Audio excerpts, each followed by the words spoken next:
깨끗하고 단정한 집을 유지하는 사람들에게는 몇 가지 특별한 운명이 찾아옵니다.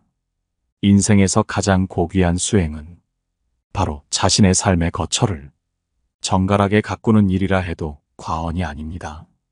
옛 속담에 이르길 사람은 집으로 인해 존재하고 집은 사람으로 인해 존재한다고 했지요. 사람과 집이 조화롭게 어우러질 때 하늘과 땅이 비로소 통하게 되고 그곳에 사는 이의 바탕이 온전히 세상에 드러납니다.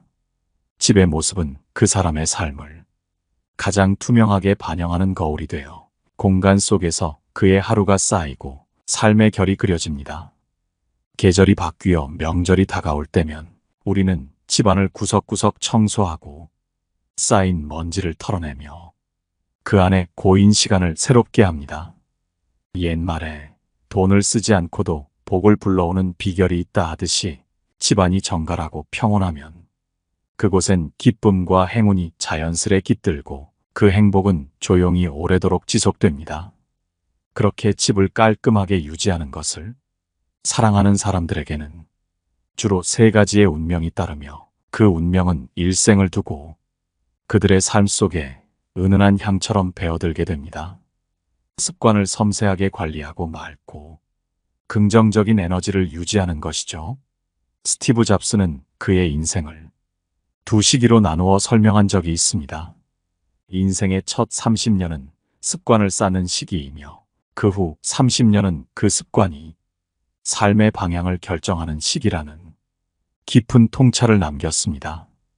이처럼 습관은 삶의 흐름과 상태를 좌우하고 결국 생활의 질을 결정하는 힘이 됩니다. 건강하고 질서 있는 삶을 원한다면 그 시작은 깨끗하고 정돈된 가정 환경을 조성하는 데서 출발해야 하는 것이죠. 이러한 이야기를 들려주는 한 배우가 있습니다. 그는 84세의 나이에 영화제에서 최고상을 수상했으며 무대에 등장할 때마다 우아하고 품격 있는 자태로 관객들의 마음을 사로잡습니다. 그는 바로 국민할머니라 불리는 김 선생님입니다. 세월의 흐름 속에서 김 선생님은 삶의 무게를 가볍게 받아들이고 매 순간을 즐기는 법을 깨달아갑니다. 많은 사람들은 나이가 들수록 덜 바쁘게 살아도 된다고 여기지만 김 선생님의 생각은 다릅니다. 그분은 사람을 하나의 기계처럼 생각하곤 합니다. 움직임을 멈추고 그대로 두면 녹슬고 쇠퇴하는 것이 사람이라고 믿습니다. 따라서 삶 속의 좋은 상태를 유지하지 않으면 생활과 일 모두가 원활하게 이어지지 않는다고 여깁니다. 연기를 제외한 여가 시간에는 자신이 좋아하는 일에 몰두하며 집안을 깨끗이 정리하고 물건을 가지런히 배열합니다. 그리고 꽃을 꽂고 화분을 돌보면서 집안을 꾸미는 작은 시간들 속에서 삶의 아름다움을 찾고 누립니다. 김 선생님의 집은 과도한 장식을 치우고 오랜 세월이 남긴 손때 묻은 서적들과 수많은 상장이 놓인 공간으로 이루어져 있습니다. 그곳에는 시간의 흔적이 고스란히 배어 있으며 이 흔적들은 김 선생님의 단단한 삶의 태도와 세월을 두려움 없이 마주하는 용기, 그리고 삶을 깊이 사랑하는 마음을 엿보게 합니다.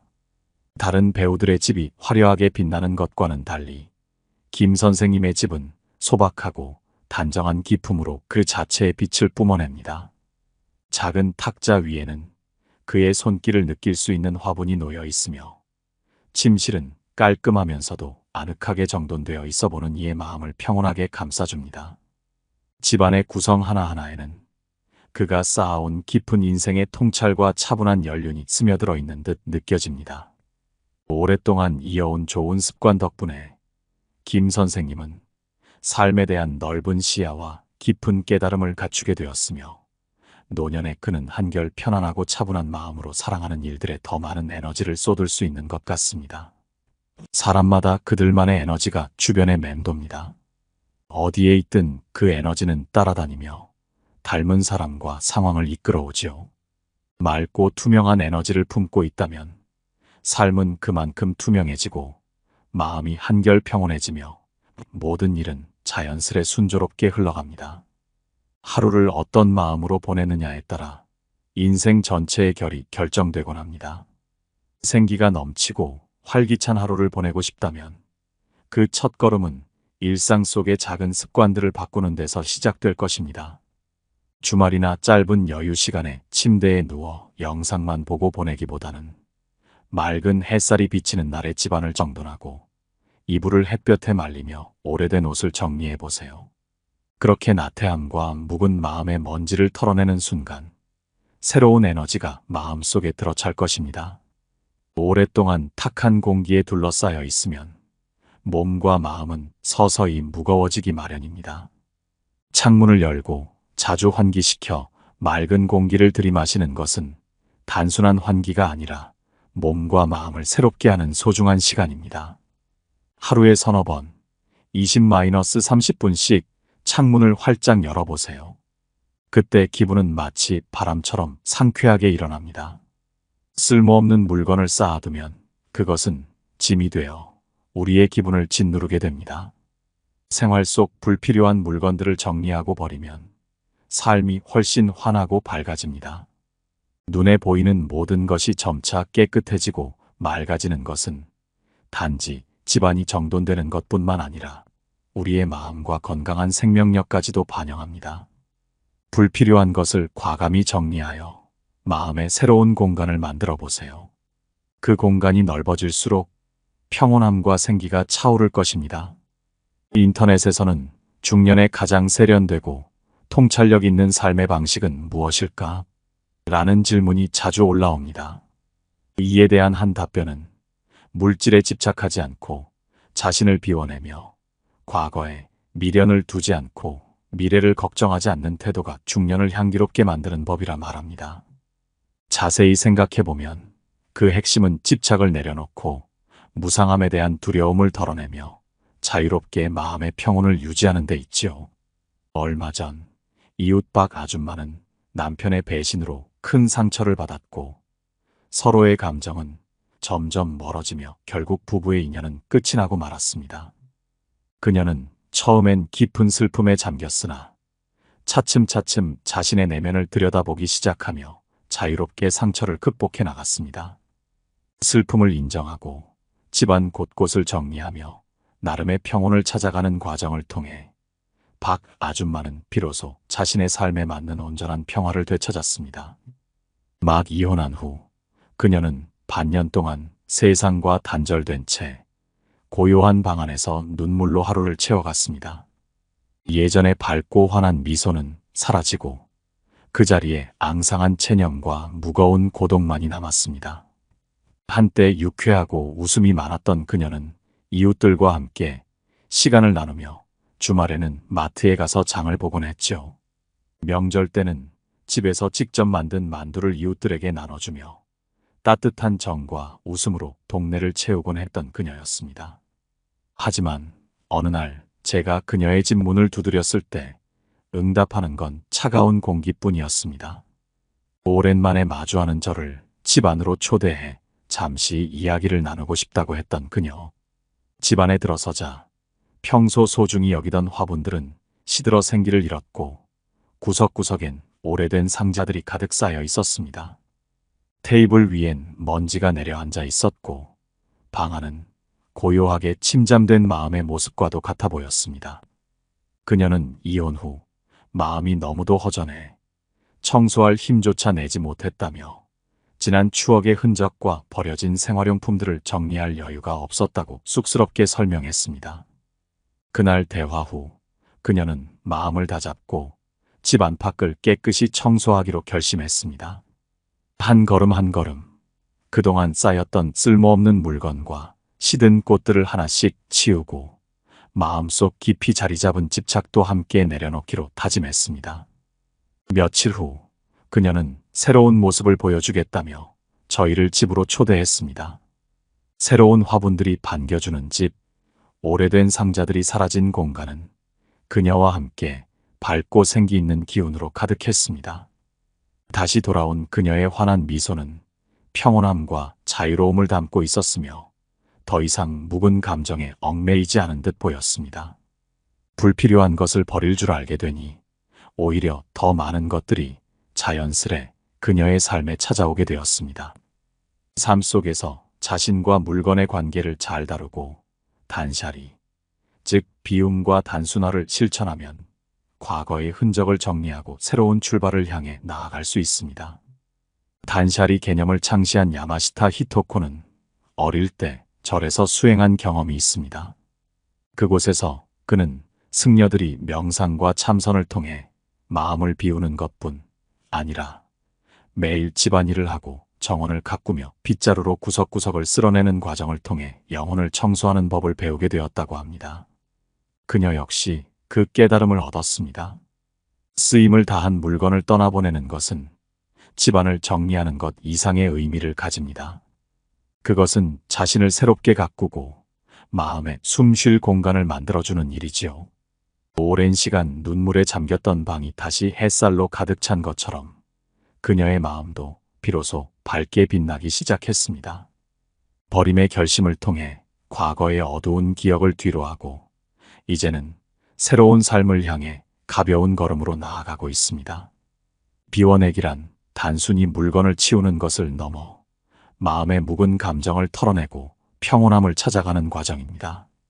삶에 불필요한 것들을 내려놓고 나니 그녀는 스스로의 가치를 더 깊이 느끼게 되었고 더 이상 얽매이지 않는 자유로운 마음으로 새로운 길을 바라보게 되었습니다. 물건을 다루는 동시에 자신의 내면과 세상과의 관계를 가다듬는 일은 삶의 짐을 덜어내는 아름다운 수행과도 같습니다. 야마시타 히토코는 그 수행의 길에서 단순함이야말로 마음의 해방을 가져온다는 깨달음을 얻었습니다. 그는 생활을 간소화함으로써 복잡한 현실 속에서도 자유로워질 수 있음을 실감했지요. 수행을 마치고 돌아온 후 그는 곧장 집안의 불필요한 물건을 버리고 미니멀한 생활을 시작했습니다. 그것은 물건을 치우는 단순한 행위가 아니라 그의 내면까지도 평온하게 정리하는 과정이었습니다. 그는 저서에서 단이라는 개념을 물건 정리를 통해 자기 자신을 이해하고 어지러운 마음을 정돈하여 인생을 단순하고 편안하게 만드는 기술이라고 설명했습니다.